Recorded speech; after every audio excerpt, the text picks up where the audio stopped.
bienvenidas a todos. Ahí, recording in progress, dice el mensaje. Eso significa Dios te va a hablar en esta hora. Si usted no sabe inglés, no opine. Tenemos una profesora de inglés que puede corroborar exactamente que lo que yo digo es verdad. Oye, Amigos, perdón, vamos a ir. perdón que te ¿Qué interrumpa, cosa? pero me da mucha risa que todavía sigan peleando en el chat. Sí. Siguen peleando por la dinámica, por ganar la dinámica. Ya, terminamos momento de dinámica.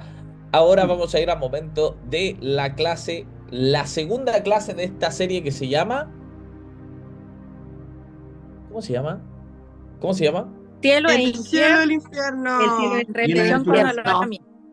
Ay, qué Algo del olor, buena. Algo del olor, dice. Cielo e infierno, religión con religión olor con... a miedo. Y esta es la segunda clase y vamos a hacer una recapitulación rápidamente de lo que hablamos la semana pasada en la primera clase. ¿Alguien quiere decir algo que le haya quedado dando vueltas de la clase pasada, que se recuerde solamente para hacer algo en conjunto? Igual voy a hacer un resumen yo para que no me digan, pero alguien que recuerde algo que quiera decir, mira, esto me quedó en la mente. Alguien desbloquee su micrófono y dígalo nomás. Que el cielo es el simbolismo de algo. Ya, el cielo es un simbolismo, ya, buenísimo, no es un Perdona, espacio es que se me geográfico, enredó el hilo. es un símbolo. No, está bien, está bien, está bien. Me distrají. Por acá, Pastor, que fue una clase de reflexión, sobre todo, de hacernos preguntas, de cuestionarnos todo lo que todo lo que conocemos y lo que podríamos conocer. Qué buena, eso, muy bien, Diego Torres, mi querido Diego Torres. Saber que se puede. No, ok. Es una clase de cuestionarnos, fue una clase de cuestionamiento. ¿Se acuerda que nos hicimos varios cuestionamientos sobre el cielo en el que hemos creído? De hecho, preguntamos cómo se imaginaban el cielo y muchos coincidíamos en las figuras que nos imaginábamos el cielo. ¿Alguien más que quiera mencionar algo? Filosofando con Cristo. Bueno, hoy va a ser una clara clase Y de filosofía. humanizábamos a Dios y a la figura de Cristo. Y la tratábamos de hacer Humanizamos. como similar a nosotros. Perfecto. Me parece maravilloso. Les cuento que nosotros tenemos un chat por aquí para los que se van integrando a esta clase. Hay un chat donde tú puedes poner tus comentarios, preguntas tal vez o reflexiones y ahí los vamos a ir leyendo a medida va pasando la clase. Entre medio les voy a ir dando la palabra si es que quieren comentar algo para que vayamos haciendo esta clase también más dinámica. Acá Mauricio dice, el cielo es una construcción cultural de lo ideal y lo perfecto. Qué bonito porque de eso mismo vamos a hablar hoy.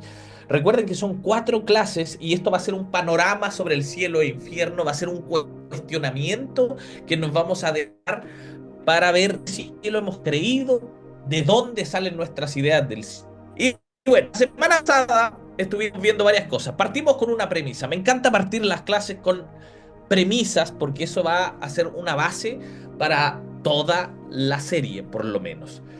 Tiene que irse Diego Torres. Bueno, va a quedar grabada la clase por si acaso cualquier cosita la puedes pedir por interno y te la mandamos.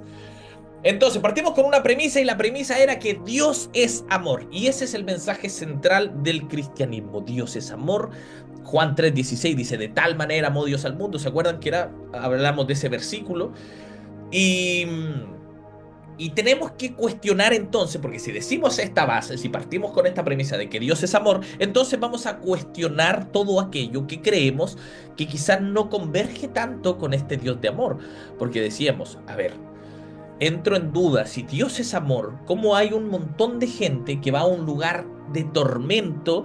¿Cómo va a haber un montón de gente o poca gente en realidad, que se va a salvar, que va a ser arrebatada, que es parte de lo que hemos creído? Que eso está muy bueno para otras clases también hablar del concepto de salvación, etcétera, que tiene mucho que ver también con esto. Habíamos también dicho que si esta historia era de amor, creíamos que esta historia de amor había sido secuestrada por relatos de miedo y por relatos de control. Y a su vez esta figura de Jesús, hemos encontrado varios tipos de Jesús. Por eso valía la pena preguntarnos, ¿qué Jesús? ¿De qué Jesús hablamos? ¿De qué Jesús estamos hablando? Porque parece que cada denominación pintara un Jesús diferente. Entonces, de alguna forma hemos distorsionado a de Jesús en nombre de estas doctrinas punitivas, de exclusiones, de prejuicios. Y por eso vale la pena centrarnos en esta premisa. la centralidad del mensaje cristiano tiene que ver con este amor escandaloso, abrumador de parte de Dios. Y por eso estuvimos criticando las imágenes tradicionales que tenemos del cielo y del infierno.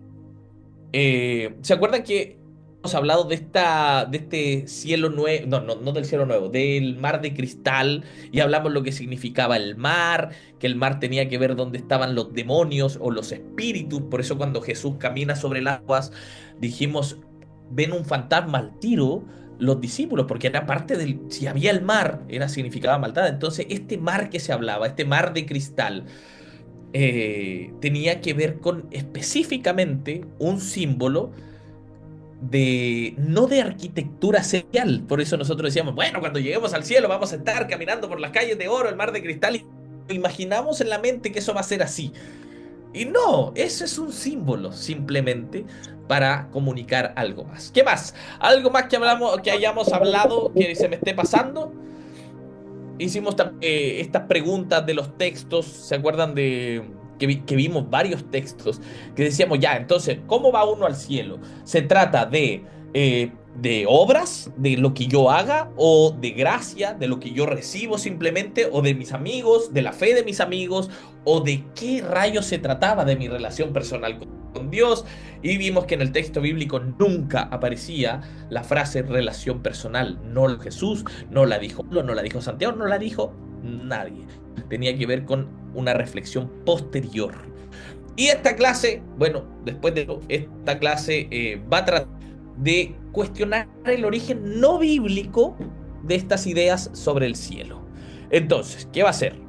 Objetivo, si usted quiere poner un objetivo de la clase, el objetivo es cuestionar las ideas sobre el cielo, redescubriendo esta visión original del reino de Dios, porque, o el reino de los cielos, reino de Dios igual reino de los cielos, que es una esperanza encarnada y presente, y no es un escape espiritual futuro.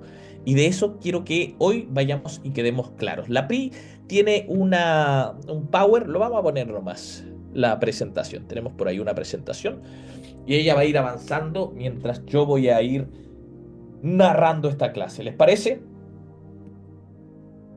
Vamos ahí, la va a compartir en cualquier momento. Por mientras hay tiempo, sí, sí, sí, señor. Los que tenían hijos eran salvados. Ah, también. Serán salvos tú y tu casa. Es otra forma de un texto que hemos malinterpretado mucho. ¿Estamos listos, Priscila? ¿No? ¿Casi listos? ¿Casi listos? Bueno, hoy es clase del cielo, segunda clase del cielo. La siguiente clase empezamos a adentrarnos en el infierno. Eso suena horrible, ¿no? Nos vamos a adentrar en el infierno.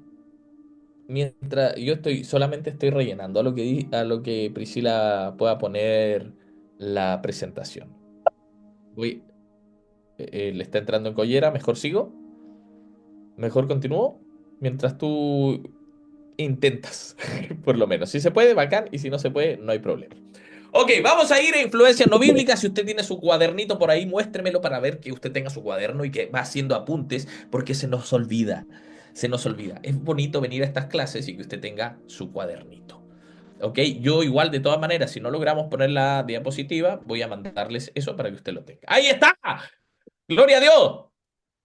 Y nos vamos a quedar con eso.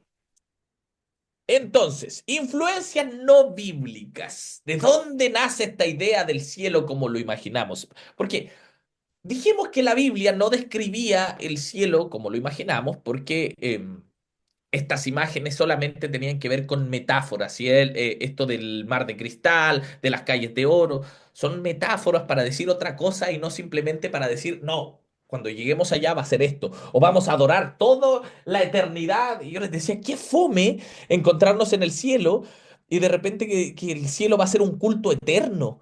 Un culto donde un pastor predica sería horrible. La verdad es que eso no, para mí por lo menos no sería el cielo. Dice, pregunta a mi hijo de 10 años, hace 2 años falleció, ¿dónde está? Porque toda mi vida he escuchado que está en el cielo. Qué muy buena pregunta, María Inés. Muchas gracias por eso. Albergamos la esperanza de que nos volveremos a ver con aquellas personas que han partido primero. Yo no te puedo decir dónde está nadie. No te puedo decir, te puedo decir la esperanza que nosotros tenemos. pero vamos a ir reflexionando al respecto después de estas clases. Por eso me encantaría que estén las 4 clases, porque después vamos a ver una relectura de nuestros cielos y de nuestros infiernos, y es para decir, a ver, y ya, si esto no está o esto está, ¿en qué creemos? ¿O a dónde vamos? ¿O qué hacemos? ¿O qué pasa? ¿Ok? Es algo que es un misterio también. Entonces, si la Biblia decimos que no describe el cielo como lo imaginamos ahí, hoy, ¿de dónde vienen estas imágenes? ¿De dónde? Entonces, venimos con el gran Platón. Platón, ¿quién era Platón? ¿Se acuerdan quién era Platón? Alguien que diga rápidamente para no dejarme solo. ¿Quién era Platón? Filósofo. Un Platón. filósofo Platón griego, era un un plato filósofo, grande. filósofo Era un griego. filósofo griego. Muy bien. Era un filósofo griego que propuso una idea muy interesante, que era una cosmología dualista. ¿Qué? Ya empezaron con estos términos rebuscados. ¿Qué rayos puede ser una cosmología dualista? Ya. Era lo que postulaba. Ese es el nombre, pero ahora les explico qué significa esto. Esa cosmología dualista es una forma de entender el mundo que se divide en 2 realidades opuestas. Esto era lo que postulaba Platón. Y decía, existe lo espiritual y lo material. Lo espiritual, ahí dice Mauricio, alumno de Sócrates, muy bueno. Lo espiritual, ¿qué sería lo espiritual? Lo espiritual sería lo inmaterial, de alguna forma, lo perfecto, lo eterno. Por ejemplo, el alma, el cielo, Dios, eso sería lo espiritual, el ámbito espiritual. Y después viene lo material, lo imperfecto, lo pasajero, lo inferior. Por ejemplo, ¿qué podría ser esto? El cuerpo, nuestro cuerpo. Y aquí esto tiene que ser así, nuestro cuerpo sería este que tenemos acá, la tierra, el mundo físico, eso es lo material, es lo imperfecto. Por eso hubo una fuerte corriente, no sé si usted en algún momento había escuchado, fue una fuerte corriente herética, le llamaron después, entre el siglo I y III, en que se afirmaba que Jesús, si es que era Dios, no podía ser humano. ¿Por qué? Porque estaban influenciados por esta corriente dualista de Platón de que el cuerpo era malo. Y si la materia es mala y el cuerpo es malo, ¿cómo puede ser que Dios, que Jesús fuese Dios y fuese humano? O sea, no puede ser humano. O es Dios o es humano. Entonces, estos compadres decían, no, no, no, él es Dios. Entonces, parece que comía, pero en realidad no comía, porque eso lo hace un humano. Parece que se cansa, pero en realidad no se cansa. No, no, no, él hacía como que se cansa, hacía como que comía, hacía como que tenía necesidades, pero no, no, no, él era puro espíritu disfrazado de carne. Eso decían un grupo que se llamaban los docetas. Los docetas manifestaban esto. Y fue hasta el concilio de, ¿cómo se llamaba?, de Calcedonia, en el 451, que se dice que Jesús es 100% hombre y 100% Dios. ¿Ya? Pero antes venían muchas corrientes que decían o era 100% Dios o era 100% hombre, como esta era de las corrientes. Pero vieron que Platón influencia tanto en nuestra cultura cristiana, mucha filosofía comienza a polular en las ideas que tenemos incluso ahora arraigadas como doctrina o verdad absoluta. Ojo ahí, dice, en uno de los evangelios apócrifos plantean esa mirada platónica de Jesús. Bueno, y no solamente en los apócrifos, vamos a ver y nos vamos a dar cuenta que tenemos muchas ideas platónicas desde nuestras doctrinas mismas. Así que sí. Entonces, este Platón, no Plato Grande, este filósofo, tenía un escrito que se llamaba Fedón y presenta que la muerte era una liberación del alma. Él presenta esto. Él dice que como el cuerpo es una cárcel y el alma es la cárcel del alma. Entonces el alma de alguna forma tiene que liberarse. ¿Cuándo se libera? Cuando muere. Y ahí puede volver a este mundo ideal, a este mundo espiritual, el mundo de las ideas. Y eso es lo superior, el mundo de las ideas, del pensamiento, de la razón. Entonces, si el alma se vivió, o sea, si en esta vida se vivió en sabiduría, en virtud, entonces esta alma vuelve al mundo de las ideas. Es en la cárcel, recuerden esto, la cárcel del alma es el cuerpo. Eso era lo que planteaba. La cárcel del alma es el cuerpo. Esa es la idea platónica. Amigos, seamos honestos. Pongámonos a revisar lo que nosotros creemos. Cuando nosotros decimos, ¿quién va al cielo? ¿Qué es lo que se salva? No sé, ¿no han escuchado eso? ¿Qué es lo que se salva de nuestras vidas? El alma. Y el alma es como que nosotros morimos y el alma sale. Yo he escuchado muchas veces, dice incluso el cuerpo deja de pesar lo mismo, una cosa así, porque se sale el alma. Yo he escuchado. Sale el alma y ya se va a este mundo. Es casi como se va al mundo de las ideas. ¿Se dan cuenta? Ahora, llámenle cielo, llámenle distinto, pero él le llamaba el mundo de las ideas. Los 21 gramos. Cacha, aquí me dan hasta el peso. El peso cuantificado en gramaje. Entonces, para este Platón, vuelvo a decir, el alma era lo bueno, era lo eterno, y el cuerpo, que es lo inferior, es pasajero, no es bueno, es corrupto. Por eso incluso hay movimientos posteriores en el cristianismo que se golpeaban en el cuerpo, que se azotaban. ¿Se acuerdan? ¿Han visto esa película incluso como que se pegan en el cuerpo por los deseos, por eso, porque de alguna forma quieren someter su cuerpo? Eso tiene que ver. Entonces, la vida terrenal, postulaban esto, que la vida terrenal solamente era una preparación para ir y volver a esto divino, flagelar, eso, se flagelan, esa era la palabra. Ahora, ¿cómo era la visión bíblica?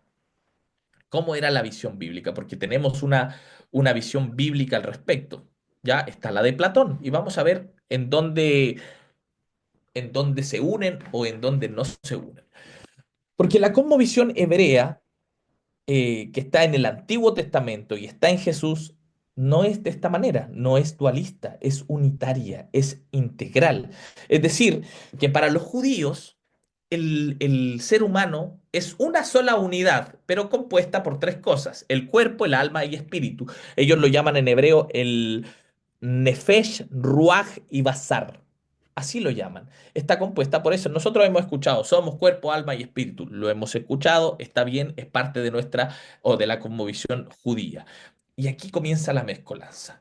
Entonces, el cuerpo no es la cárcel, porque esto es lo que creen en el Antiguo Testamento, esto es lo que se cree en el judaísmo. El cuerpo no es una cárcel. ¿Qué cosa es? Es la creación de Dios. Y por eso en Génesis 1:31 dice, y Dios vio que era bueno.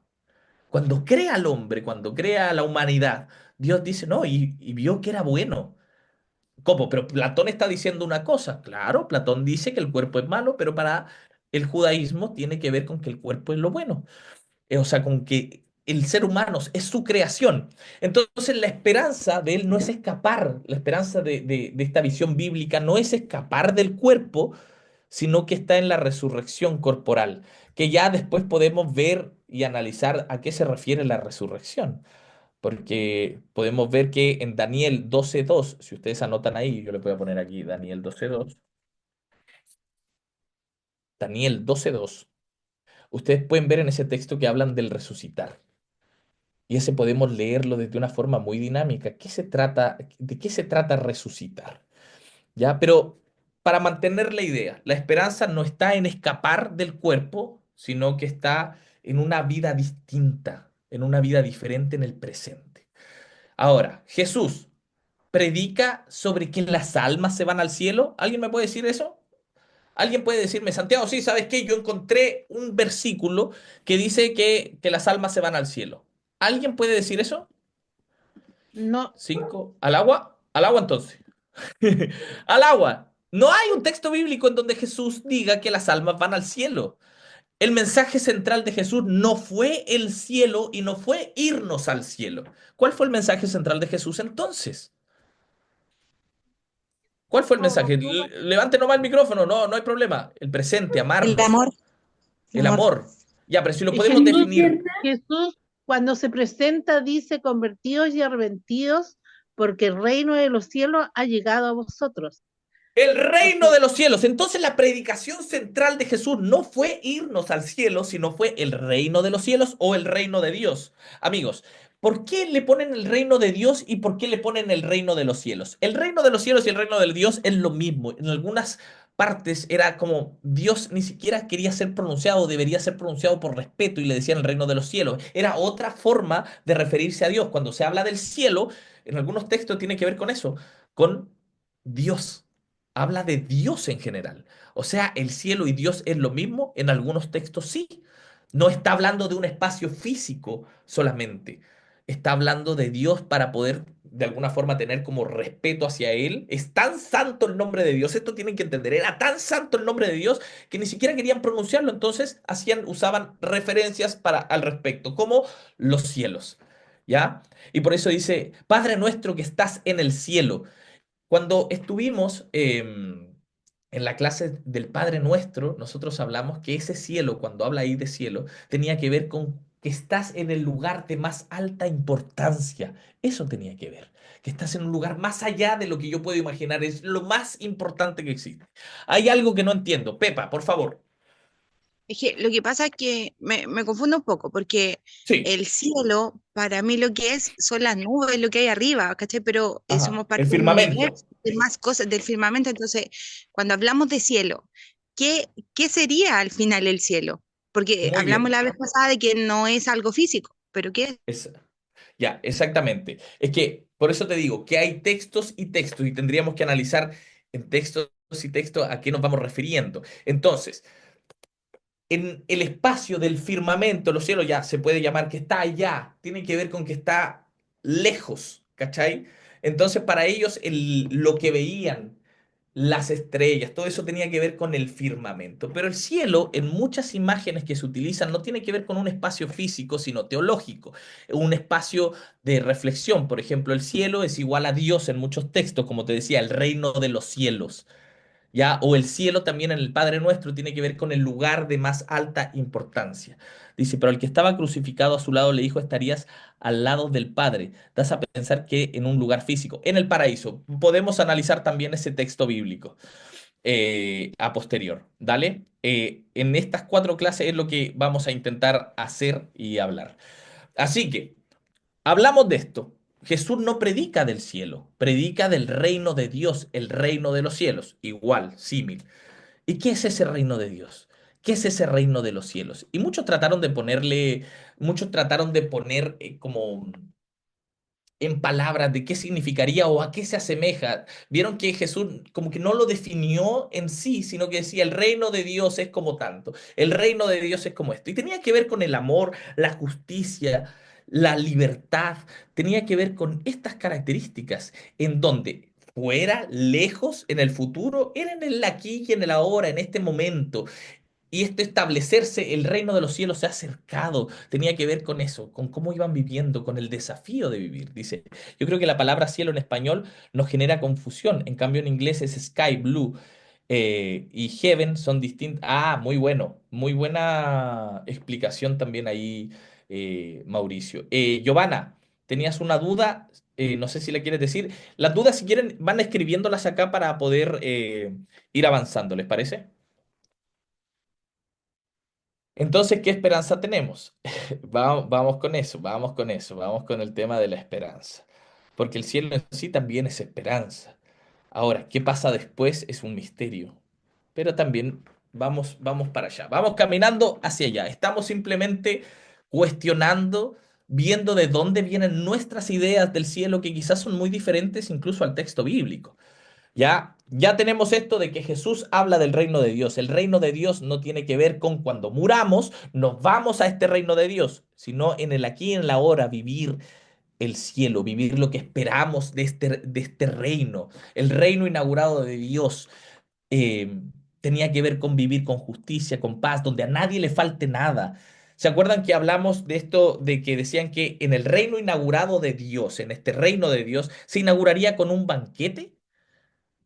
¿Se acuerdan? Con un banquete y que diría que había los más ricos de los manjares. Va a haber todo una mesa llena. Y yo digo, ¿esta es la esperanza? ¿O era una forma de ver esperanzadora, de ver lo que les hacía falta? Si hay un pueblo donde les azota el hambre, donde azota la injusticia, donde azota un montón de cosas, ¿qué era? Si hay hambre, ¿en qué pienso yo? En comida. Entonces era obvio, o más que obvio, era muy bonito pensar que después de la muerte, o pensar que en algún momento este reino se inauguraría con un banquete, con comida, donde está lleno de comida, porque acá no lo tengo. Entonces sí, había una esperanza futura, pero a Jesús le da un vuelco a esto y dice, claro, esta esperanza futura también puede ser presente cuando yo venzo mi egoísmo y hago que el reino venga, cuando estoy dispuesto a compartir esto de la multiplicación de los panes y los peces. Tenía que ver con compartir con el otro. Eso era parte del reino de, si yo veo que a alguien le falta algo, yo voy a compartir de lo que tengo, porque cuando comparto lo que tengo, alcanza y hasta sobra para alimentar a una multitud. Qué bonito. ¿Se da cuenta? Que esta era la idea esperanzadora, no en el más allá, sino en el más acá, en el aquí, ahora, con lo que tenemos. Entonces, conclusión bíblica, vamos a verlo en estas dos partes. Tenemos estos dos escenarios.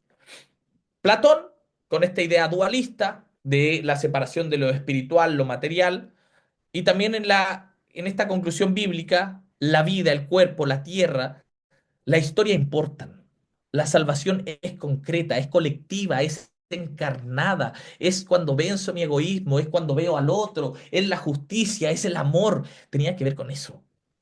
Tenía que ver con esta la esperanza. ¿Cuándo? Después, cuando muera. No, no, no. Podemos vivirla ahora. Todo aquello que esperábamos. Imagínense, este era el mensaje. Todo aquello que esperamos de después de la muerte.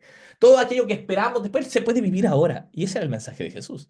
Y ese era el mensaje del reino de Dios o el reino de los cielos. Entonces, ¿cuándo entra Platón a la iglesia? Y ahí vamos con esta parte. ¿Cuándo entra Platón a la iglesia? Déjame un segundito que se me paró la música que estoy escuchando acá.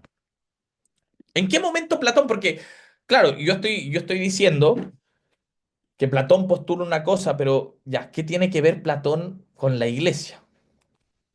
Aquí vamos. En el siglo II y en el siglo III hubo como un fuerte diálogo entre los padres de la iglesia con el mundo griego. Aquí comenzaron a conversar. De alguna forma tenían que hacerse entender. Si queríamos que el mensaje de Jesús se expandiera en todos lados, y recuerden que cuando el cristianismo se expande en el mundo greco-romano, cuando se instituye que la religión oficial de Roma es este cristianismo, porque había crecido tanto, entonces necesita traducirse de alguna forma filosóficamente para llegar a todas partes, para llegar al mundo greco-romano, para llegar a todos. Entonces, ¿qué hicieron estos padres de la iglesia? Ellos que fueron formados en filosofía griega, ellos que fueron formados en esto de poder expandir a lo mejor desde lo que conocía el otro, desde que conocía el mundo, eh, empezaron a usar este lenguaje de Platón, este lenguaje platónico para explicar la fe cristiana. Entonces pescaban la filosofía griega, pescaban los postulados de Platón y comenzaban a tratarlo de hacer entender lo que ellos creían desde sus conceptos filosóficos. Entonces aquí aparecen dos personajes bastante importantes para la iglesia, que es Orígenes. Orígenes fue uno de ellos, un teólogo que era brillante y fue uno de los primeros, miren, un padre de la iglesia, fue uno de los primeros en decir que el alma es preexistente y que al morir regresa a Dios. El alma, vuelvo a repetir esto, el alma es preexistente y al morir regresa a Dios. ¿Les suena esto? ¿Alguna cosa? ¿Les suena algo? ¿Algo les hace clic con Oiga, esto, soy no? más. Perdón. ¿Alguien le hace clic a algo de esto? Porque él desarrolla una visión altamente espiritualizada del cielo, porque dice, bueno, si el alma es preexistente, va a regresar a Dios cuando nosotros muramos. Recuerden que el judío en sí no creía en esta forma de cielo, sino que cuando moríamos simplemente íbamos al Sheol a descansar. El Sheol no era un castigo, el Sheol era un lugar de descanso de los muertos, nada más. Y por eso hay un texto que dice, hagan todo lo que tienen a mano para hacer ahora, porque al Sheol, a donde todos nos dirigimos, ya no hay ni obra, ni ciencia, ni proyecto, ni sabiduría. Entonces era como, háganlo ahora, no, después no. ¿Se entiende? Entonces, cuando Orígenes dice, es preexistente el alma, y al morir regresa a Dios, no está diciendo casi lo mismo que Platón en algún momento, el cuerpo es la cárcel del alma. Entonces, de alguna forma, cuando moríamos, se libera el alma y vuelve al mundo de las ideas. Está diciendo exactamente lo mismo, pero en otras palabras. Dice, en la iglesia donde chica escuché decir que al morir el alma vuelve al que la creó. Claro, esto es lo que está diciendo Orígenes de alguna forma. Y las reencarnaciones, bueno, vamos primero con esto de la cultura hebrea y después quizá podríamos hacer otras clases. Recuerden que esto es un panorama nomás de pincelada, porque ahí hay harto que hilar, amigos, y hay hartas preguntas que hacernos. Entonces, Orígenes desarrolla esta visión espiritualizada del cielo.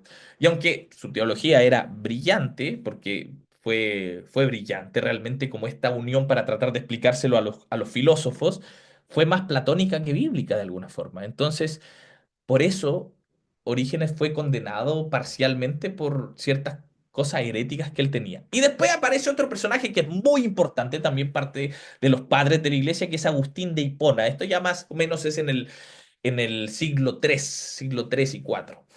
Entonces, este Agustín de Hipona fue influenciado por el neoplatonismo. Para Agustín, él tenía algunas cosas muy claras y él decía que la vida espiritual es una ascensión del alma a Dios. Esa es la vida espiritual. Hay una forma de conectarse con Dios. Era prácticamente, o sea, yo lo bajo en términos quizá quitando un poco, bajando un poco esta idea a esta conexión con Dios. Es como esta, ay, como dijimos, es lo que habíamos dicho que no existía en el texto bíblico, se me fue en este momento la relación con Dios, relación personal con Dios, prácticamente me suena a eso, ¿no? Y aunque él mantiene esta idea de la resurrección, el énfasis siempre recae en lo interior, en lo espiritual, en lo eterno. Entonces, Agustín de Hipona postula también esto, esta búsqueda de la vida interior, esta búsqueda de la espiritualidad, de la relación casi personal con Dios. Él decía una frase que decía, nuestro corazón está inquieto hasta que descanse en ti, Señor. Y eso salía en Confesiones de San Agustín. Y él mezcla también de forma brillante la Biblia y Platón. Entonces comienzan a mezclar estas culturas. Recuerden, antes los judíos no permitían que muchas de las culturas permearan su cultura mismo, porque decían que los podían contaminar, por eso ellos eran bastante xenófobos para su forma de verlo. Entonces acá lo que hace el cristianismo, cuando ya es institucionalizado, es mezclar también la filosofía griega con el texto bíblico. Y él sí hace una síntesis de esto, refuerza de alguna forma Agustín el desdén por el cuerpo, por la tierra, por la historia, que eso es muy ajeno a algo que haría el pueblo judío. Recuerden que para los judíos es importantísimo la historia, pero para él era un desdén. Y ahora, ¿cuándo se vuelve oficial este modelo? ¿En qué momento se vuelve oficial? Aquí alguien decía algo, tienes que ver con religiones del lejano oriente, esta búsqueda constante de la iluminación. Exactamente. Ahora, ¿cuándo se vuelve oficial este modelo? Porque en algún momento esto cambia, se vuelve oficial y comienza ya a mezclarse todo esto, ya casi que es una sola cosa, una sola idea, en donde el platonismo parte a ser algo primordial incluso al texto bíblico, y esto es en la Edad Media, y hay una teología que se llama la escolástica. Ya les voy a decir de qué se trata, y también entra en juego un personaje que quizá en todo colegio ustedes lo vieron, que es Dante Alighieri, el escritor de la Divina Comedia. ¿Leyeron la Divina Comedia o no? ¿No? ¿No la leíste, Nati, Rocío? ¿Eso no la hacían leer en el colegio acá en Chile, sí o no? Sí, pero yo no la leí, así que un 2. Ah, ya. Vi los dibujos. Sí, los dibujos eran terribles, ¿o no? Hacían cada dibujos de cada fase del purgatorio, de un montón de los infiernos también. Bueno, entonces, ¿qué era la teología escolástica que tenía que ver con Tomás de Aquino en ese momento, en el siglo XIII más o menos? La teología escolástica, estos conceptos enredados que a veces nosotros tenemos, teología escolástica, lo que estoy hablando del dualismo, se los voy a decir, no es para enredarlos ni mucho menos. ¿Qué hacía la teología escolástica? Ellos desarrollaron un enfoque, quizá una apología, trataban de hacer una defensa de la doctrina religiosa mediante argumentos filosóficos y racionales. Eso es lo que hacía la teología escolástica, a eso se dedicaba. Entonces, ellos, ¿qué hicieron? Sistematizaron esta visión jerárquica del cielo, del purgatorio y del infierno. Comenzó a sistematizar todo y comenzó a ponerla en parte de la teología que ellos tenían y parte de la doctrina aceptada. Entonces, aquí el cielo ya parte con una jerarquía. Se construye de alguna forma en esta teología una visión de la salvación, que es el ascenso del alma a Dios. Volvemos, esto es muy Platón. Vuelvo a decir, el cuerpo es cárcel del alma. Entonces, en esta teología ya de la iglesia en sí, ya tenemos, loco, está Platón más presente que nada. El ascenso del alma a Dios. Y al mismo tiempo viene este queridísimo Dante Alighieri con la Divina Comedia y convierte toda esta visión escolástica en literatura. Amigos, fue tan importante la Divina Comedia, fue tan leída, tan compartida, que de alguna manera se empezó a enseñar como doctrina, casi como si fuera bíblica. O sea, fue tanta la importancia que era casi bíblico lo que aparecía ahí. Y de ahí nosotros tenemos esta imagen del cielo, del infierno, los católicos del purgatorio. De aquí viene todo eso. Entonces, este Dante lo que hizo con su literatura fue jerarquizar el cielo. Lo meritocrático, lo eterno, ahora tenía jerarquías. Recuerden que tenía que ver con portarnos bien, un montón de cuestiones. Entonces, ahora vamos a la siguiente diapo, Priscila Torres. ¿Por qué la iglesia lo aceptó? Porque ya vemos acá todo un enredo. Yo sé que esto era más historia que nada, pero teníamos que saber de dónde viene la idea del cielo que tenemos. Porque de dónde viene esto, ya mi alma es la que se salva, de dónde viene toda esta cuestión. Y vemos que es una idea muy de Platón. ¿Por qué la iglesia lo acepta entonces? ¿Por qué rayos la iglesia permitió esto? Y aquí hay algunas cosillas. Necesitaban un diálogo de la cultura dominante. Necesitaba ese cristianismo que ya era oficial en Roma, necesitaba tener alguna especie de comunicación con los dominadores, que era Roma, obviamente. Entonces, el cristianismo en el Imperio Romano necesitaba legitimizarse intelectualmente y espiritualmente. Y esto fue lo que se utilizó. También había una conveniencia pastoral, porque un cielo perfecto, piensen en esto, un cielo perfecto como premio eterno, ¿a qué ayuda? Primero a consolar a las personas que han perdido un ser querido. Ayuda a consolar a los fieles, porque qué bonita la idea de pensar que este premio eterno nos va a dar un consuelo de alguna forma, de ver a nuestros seres queridos y de ganarnos algo si nos portamos bien.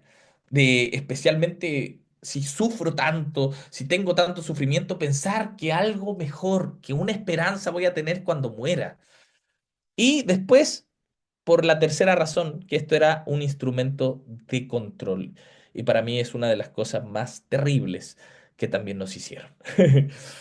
No sé a cuántos de ustedes los amenazaron con el cielo o con el infierno. Bueno, la amenaza no era amenaza el cielo, ¿no? No era una amenaza, era lo bonito. No, yo quiero estar en el cielo. No sé para qué carajo voy a estar en el cielo, pero parece que está mejor que el infierno porque ahí sí que la voy a sufrir. Pero este era un instrumento de control moral porque esta idea de portarse bien para ir al cielo se convirtió en el mecanismo de obediencia ante la iglesia. Una iglesia que necesitaba poder, una iglesia que necesitaba subyugar a las personas y tener controladas, obviamente el miedo iba a ser uno de los factores más importantes para poder ejercer ese control. Después es que nacen las indulgencias. Se pagaba dinero, chiquillos, se pagaba dinero para que el alma sea salvada, para que el alma de sus parientes sea salvada, y se pagaban grandes cantidades para que el alma salga del purgatorio incluso, porque era un momento donde el alma se quedaba atrapada. Los que leyeron la Divina Comedia era el lugar donde se quedaba atrapado el alma. Entonces habían personas que pagaban grandes cantidades y sumas de dinero para poder sacar el alma de sus parientes muertos allá. Controlaban a la gente. Ahora, todo esto, todos estos pensamientos tienen consecuencias, consecuencias graves, consecuencias teológicas también. Vamos a ir con estas consecuencias que son positivas y negativas. Yo traté de hacer algo general en estas consecuencias. ¿Cuáles serían las consecuencias? Positivas. ¿Ustedes ven algo de positivo en esto, la verdad? Antes de que Priscila coloque la diapositiva. ¿Qué verían de positivo? O sea, si lo ven en un aspecto universal, en un aspecto de la historia, ¿qué positivo podía tener esto? Esto que la iglesia acepte todo este diálogo con la cultura dominante, esta forma de ver el cielo jerarquizado, ¿qué tendría de positivo? Se masificó el cristianismo. Muy bien, Pepa. Es buenísimo, porque de alguna forma el cristianismo se vuelve universal, se vuelve traducible, se vuelve comprensible en términos racionales. O sea, ya es algo filosófico, nuestra fe se puede racionalizar. ¿Qué más? Queda una esperanza, buenísimo. Te va a castigar tantita Dios.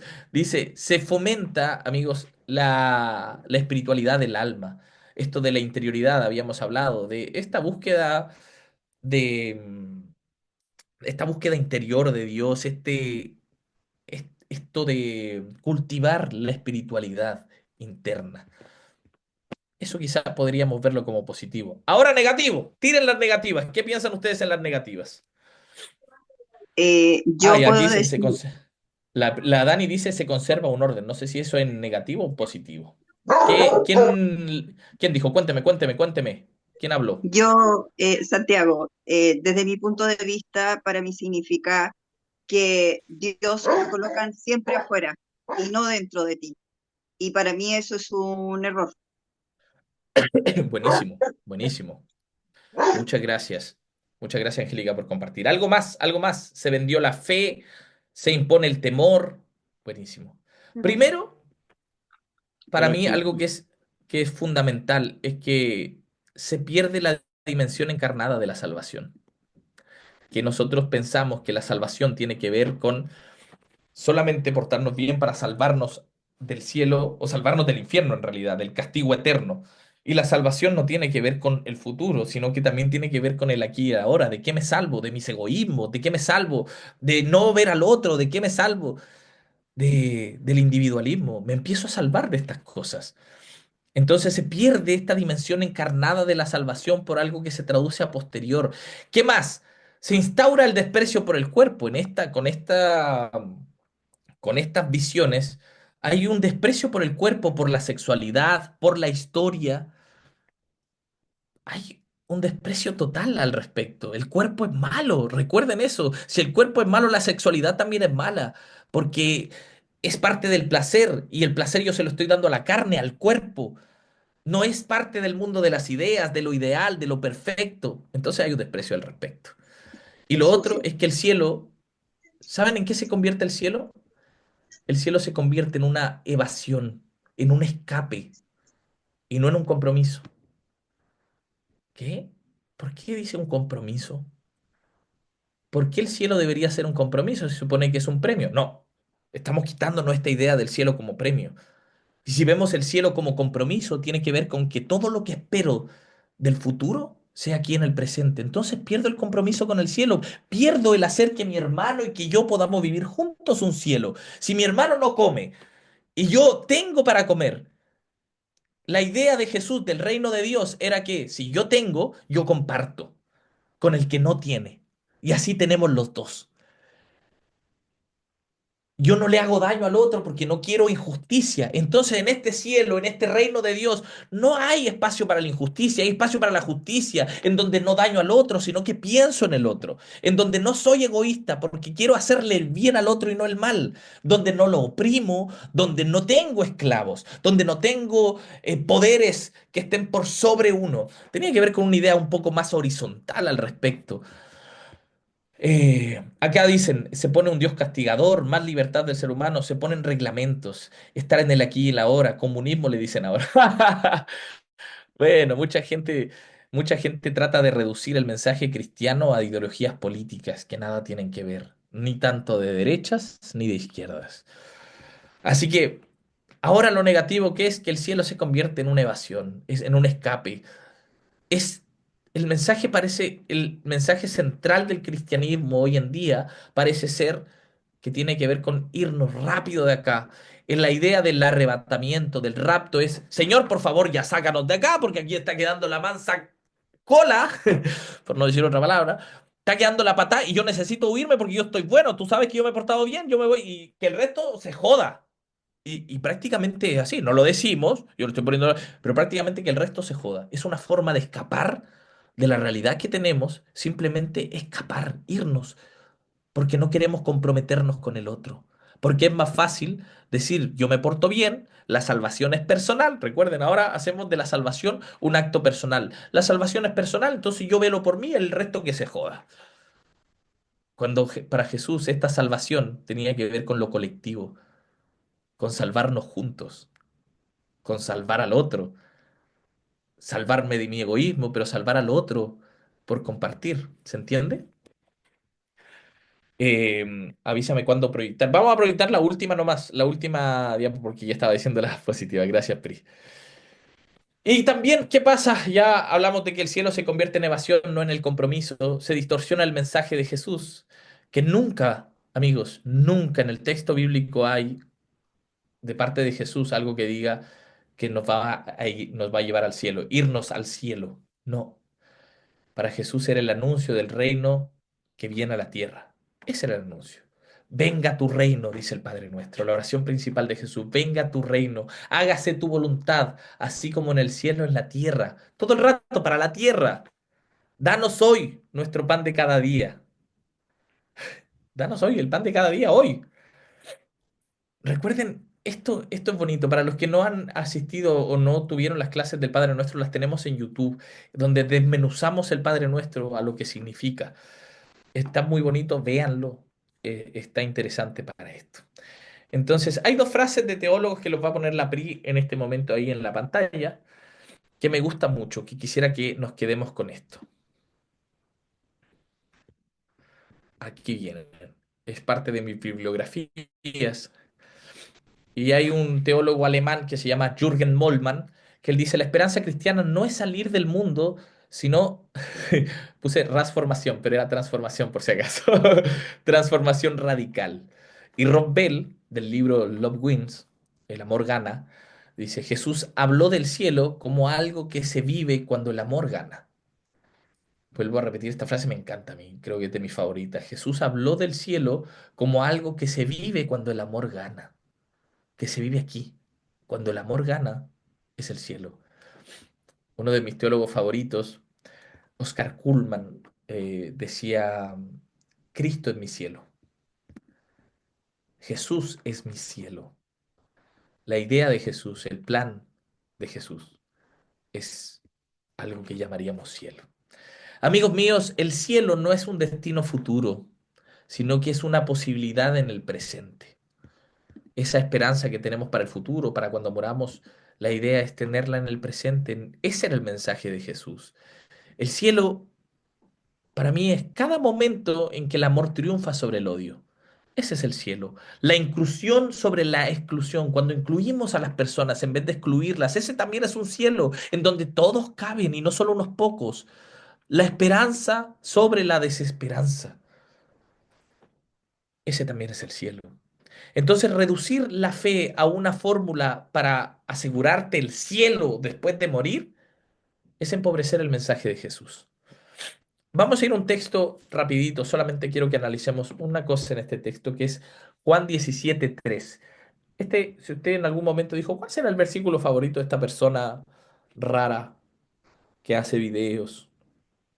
Este es mi texto favorito. Me lo tatué, de hecho.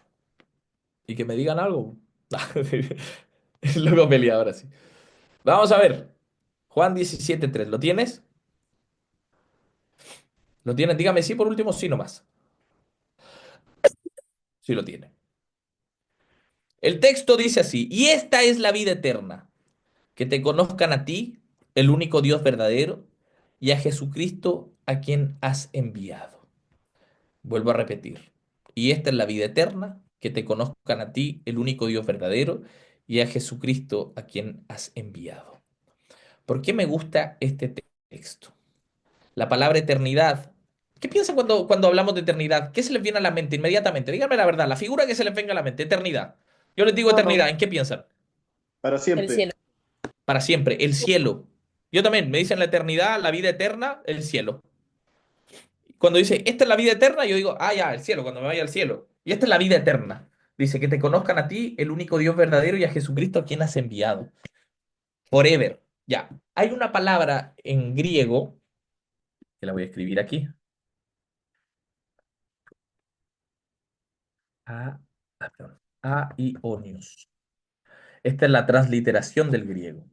Aionios. Eso nuestra Biblia traduce como eternidad. Ahora, nosotros cuando pensamos en eternidad, pensamos en una cantidad de tiempo establecida, ¿cierto? En un sinfín. Eterno es algo que no tiene fin. Ahora, esta palabra, aionios, tiene una característica. que no solamente tiene que ver con algo sin fin, sino que tiene que ver con, no con una cantidad de tiempo, sino con la calidad de tiempo.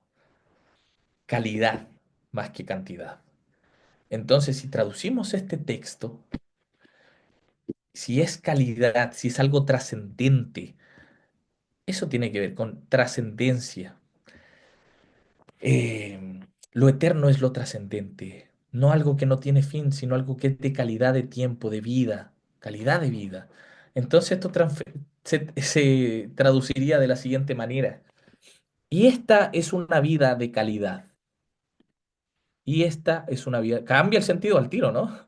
Y esta es una vida de calidad. Que te conozcan, conocer, en griego también tiene que ver con encarnar, convivir. Y esta es la vida eterna. Esta es una vida de calidad, que encarnen lo que eres tú, el único Dios verdadero y a Jesucristo a quien has enviado. Entonces, para mí una vida de calidad tiene que ver una vida que vive, que encarna lo que Jesús vivió. Justicia, amor, paz. ¿Se dan cuenta que para nosotros todo lo hemos reducido? ¿Por qué reducir este mensaje? Todo lo hemos reducido al simple hecho del cielo o del infierno. Entonces, si habla de eternidad, simplemente está hablando del cielo y nos perdemos todo lo rico del mensaje. ¿Qué me está diciendo? Que un sentido de la vida tiene que ver con vivir en justicia, en amor, en paz. Y esta es una vida de calidad. Nilda, Nildita, cuénteme. Algo importante que, que me costó harto digerir, pero hasta que lo entendí, el reino de los cielos también es un constructo que nosotros, aunque Jesús nos trae y nos acerca al reino de los cielos, nosotros somos constructores de él. Tenemos Así que mismo. permanecer en eso, construyendo el reino, con nuestras acciones, nuestra manera de vivir, comunitario y etcétera, etcétera. Por un lado. Y por el otro lado, eh, hablando del que nos morimos y al polvo volvemos, yo una vez, y lo voy a hacer muy cortito, una vez vi una película que se llama Pura Energía, de un chico que no tenía vellos, nada, y él no podía salir afuera cuando llovía porque los rayos lo buscaban y todo eso. Y él era tan infeliz porque no se podía adaptar a esta sociedad y los científicos que lo descubrieron, un hombre y un profesor, lo protegían, pero él ya ¿Ya? estaba como muy hastiado y sale corriendo un día nublado y empieza a correr y abre sus brazos y llegan todos los rayos y los relámpagos y lo desintegran. Entonces, cuando lo desintegran estos rayos, se expande así como una energía. Y cuando vienen corriendo estos científicos a encontrarlo, que no lo alcanzaron, traspasa por ellos esa energía y ellos sienten esa felicidad, esa como, oh, está aquí. Entonces, cuando yo pienso en que el polvo al polvo, más el espíritu vuelve a Dios, es una cosa así, es como que eso vuelve a Dios y estamos en todo. Cuando siento de que todos estos seres que he perdido en la vida, o inclusive que se han suicidado, yo creo de que eso vuelve a Dios, pero se queda en nosotros. No sé, un, un Qué comentario nomás. bonito. No, no, bonito. Muchas gracias. Muchas gracias, Nildita, por comentarnos esto. Se llama Pura Energía, así se llama, ¿no? No la he visto. Avisen si está en alguna plataforma, me gustaría verla. Tal vez la Ya. encuentres en YouTube, pero es súper, o sea, súper antiguo, unos 20 años atrás más o menos. Ah, Pero ya, ya, ya. como te decía ahí, el reino de los cielos, yo creo que tenemos que tener esa conciencia permanente de que nosotros somos constructores del reino también. Así es, así es. Que nosotros somos responsables, o ese es nuestro compromiso. Por eso decía que el cielo no tiene que ser un lugar de escape, sino un compromiso. Y esa es la dimensión que se perdió, que realmente en la iglesia se perdió el compromiso con este cielo. Entonces, cerrando ya con algunas ideas, la vida eterna en este texto vemos que no es una cronología, que es calidad de vida, una vida plena, una vida abundante. ¿Cuándo? Después que moramos, no, aquí y en el ahora, aquí y en el ahora. Entonces, si vamos hacia una nueva visión del cielo, porque después de estas cuatro clases tenemos que sacar reflexiones acerca de nuestro cielo y nuestro infierno. Nuevas relecturas, y que quiero que eso sea parte de lo que pensemos en colectivo, de cómo reinterpretaríamos los cielos, el infierno, que sería muy bonito. Giovanna, voy contigo. Hola, Giovanna, cuéntame. hola, una consulta, me quedo dando vuelta. Diga, Claro que díganos pues. yo personalmente, yo no actúo bien o actúo lo mejor posible por miedo ni por ganar un cielo. Van mis convicciones, mis principios. Pero sí, ¿qué le digo a esa persona que nació dentro de la pobreza y su vida ha sido solo sufrimiento? ¿Cómo le puedo explicar que aquí está su cielo? ¿Cómo podría yo hacerle ver eso? Una pregunta que Que me queda dando una vuelta. persona que nace desde la pobreza. Por eso el cielo tiene que ver con un compromiso colectivo. Por eso nuestro compromiso también es con los pobres. Por eso nuestro compromiso también es con el otro. ¿Cómo hago de este cielo? O cómo hablo de este cielo? El cielo es cuando compartimos de los que tenemos con el que no tiene. ¿Se entiende? Es desde esta esperanza de que va a ser algo mejor, pero porque también vamos a trabajar, como decía la Nildita, en este reino de Dios. Todos somos partícipes y todos tenemos que trabajar al respecto. Y dice, ¿qué pasa con África entonces? ¿Y qué pasa con el sufrimiento? Y dice, pero Dios, si es Dios de amor, ¿cómo permite el sufrimiento en todos estos lugares? Y se ha invertido tantos litros de tinta hablando sobre este sufrimiento. Y también se reduce hasta el egoísmo del ser humano.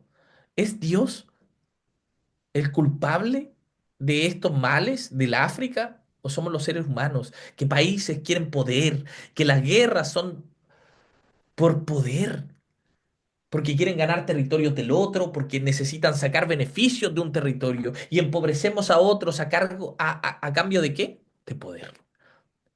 ¿A cambio de qué cosa? De dinero. Los seres humanos, si bien Dios nos dio libre albedrío, por eso es este mensaje que es un compromiso con el mundo, un compromiso con el otro. Por eso el cielo que trabajamos debe ser ese, comprometernos con el aquí y en el ahora, desde nuestra vereda, desde lo que nosotros podemos hacer, no desde lo que no podemos hacer. Quizás no puedo ir a África y entregar mi ayuda, pero sí puedo ir con el otro, con el que sufre, con el que no tiene, desde mi trinchera. ¿Tienes un poco más? ¿Por qué no ayudar al que tiene un poco menos? ¿Por qué no dejar de ser un poco para que otro sea un poco más? No es comunismo, es compromiso con el prójimo. Voy a ir con Cari, pero dame unos segundos como para ir finalizando algunas cosillas. Entonces, ¿qué es el cielo? Vamos a ir con qué es el cielo. Primero, no es un lugar, vamos con lo que no es. No es un lugar allá arriba solamente. El firmamento, no, no. Sky Blue, como decía Mauricio. No, no es solamente un lugar allá arriba. No es un premio por portarse bien. No es una huida de la tierra. El cielo El cielo es el nombre que le damos a la vida cuando es plena. El cielo es el nombre que nosotros le damos a la vida cuando es justa, cuando se reconcilia, cuando hay comunidad, cuando hay compasión, cuando hay hospitalidad, cuando hay inclusión. Ese es el cielo. Cuando el perdón vence al resentimiento, cuando la justicia vence a la opresión, es el cielo. ¿Hemos vivido el cielo? ¿Hemos ayudado o nos hemos comprometido con este cielo? Porque nuestro compromiso es con la justicia. ¿Se imaginan qué diferente sería el mensaje cristiano de cada iglesia si supiéramos que el cielo no es un escape para irnos, sino un compromiso acá con el otro? Ya no sería el, no, tú estás pecando, sino, amigo, necesito ayudarte porque tú no tienes, porque quizá no tienes las herramientas, porque quizá no tienes el dinero, porque quizá no tienes los recursos. ¿No sería un compromiso hacia la ayuda y no dejar de apuntar al otro su pecado? Creo que cambiaría mucho. Dios somos todos, Él habita en cada uno, eso lo podemos accionar. Dice Apocalipsis 21, chiquillos, dice, y es como termina más o menos todo esto, ¿no? Vi un cielo y una tierra, vi un cielo nuevo y una tierra nueva, dice el texto. La nueva Jerusalén descendía del cielo y Dios mismo estará con ellos. El texto final de los finales tiene que ver con eso. Vi un cielo nuevo y vi una tierra nueva. Era la nueva Jerusalén que descendía del cielo y Dios mismo estará con ellos. Entonces, de alguna forma, el texto bíblico también me dice, Dios no quiere sacarnos de la tierra, quiere hacer morada con nosotros. Quiere hacer morada con nosotros. El cielo no es evasión, es encarnación. Eso es lo que es el cielo. Quizá hoy hemos intentado, o en estas dos clases, de alguna forma muy breve, muy pincelada hacia la rápida, hemos visto que muchas de nuestras creencias quizás no vienen de Jesús, sino de otras fuentes. Y hemos redescubierto que el cielo, según el Evangelio, no comienza cuando nos morimos, sino que comienza aquí, comienza ahora. Entonces, estamos intentando deconstruir y reconstruir nuestras ideas de cielos para que no lo veamos como un escape. Vamos a aguardar y aguardo la esperanza porque ¿qué es lo desconocido? Amigos, lo desconocido es lo que pasa después de la muerte. Es lo desconocido para todos, nadie lo sabe. A ciencia cierta, nadie lo sabe. Tengo la esperanza y la sigo teniendo de que voy a ver a mi abuelita que murió, voy a ver a las personas que se me adelantaron. Yo aguardo esa esperanza. La creo, la adhiero como esperanza, mas no como algo absoluto, porque no lo sé. Pero lo que sí sé desde el texto bíblico, no desde esta idea platónica a lo mejor, que ha permeado tanto nuestra cultura cristiana, es que el cielo sí lo podemos vivir aquí y ahora. Y era el desafío de Jesús y de su mensaje. Ese era el desafío. La Danielita había preguntado acá, em, dice, la Dani pregunta, Juan 14:23 habla de moradas del Padre. ¿Qué significa esto? Tengo la misma duda. Miren, vamos a ver la otra semana, vamos a partir con este tema del paraíso para ir cerrando y con esto de de las moradas, que no son casas de ese color, por si acaso, para los que pensaban, porque en el contexto del Evangelio de Juan, la casa del Padre no es un lugar físico, no es que la casa del Padre es allá en el cielo, porque seguimos teniendo todas estas imágenes como en la casa del Padre, muchas moradas hay, también dice, ¿cierto? En la casa de mi Padre muchas moradas hay. Pensamos que, en la casa del Padre es como en el cielo, allá hay muchas moradas. Y no tiene que ver eso, sino que tiene que ver la comunión plena con Dios. Jesús lo que está diciendo en ese texto es que en realidad, o la realidad de Dios, en esta realidad de Dios hay un espacio para todos y nadie será excluido. Por eso dice, hay muchas moradas. En la casa del Padre hay muchas moradas. Esta es una afirmación inclusiva, es una afirmación pastoral, doctrinal y hasta espacial. Entonces, cuando dice voy a preparar el lugar, es un gesto como de cuidado y consuelo. Pero si quieren, si quieren la próxima clase podemos adentrarnos más a esto. Porque Jesús, algo que les puedo garantizar es que no está haciendo un mapa del cielo al respecto, ¿no? Allá, mira, en este espacio, como un arquitecto, ¿no? Diciendo, no, en este espacio tenemos unas cuatro casas, ahí a ver, te caben dos ecuatorianos, tres haitianos. No, no te está diciendo eso. Solo está diciendo confíen. Incluso si me voy, no los voy a abandonar. Hay espacio para ustedes, hay espacio para todos. Es como más que tiene que ver con eso. Amanda, un besito. Cari, perdón.